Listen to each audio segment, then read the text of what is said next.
How to fix video recording not working in Samsung F36.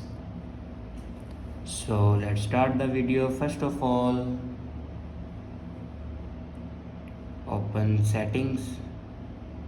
In settings, scroll down and here you can see the option apps. Now click on apps and then scroll down and click on camera. Now here you can force stop your camera. Now click on force stop and then click on OK. After force stop your camera, then scroll down and click on storage, and then here you can clear the cache memory of your camera.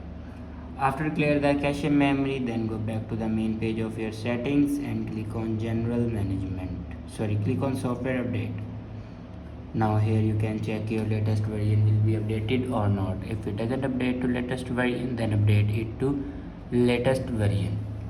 After update a latest version, then go back to your home screen and restart your device. For restart your device, press and hold power button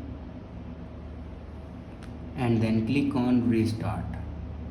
After restart your device, your problem will be fixed. I hope this video is helpful for you. Thanks for watching.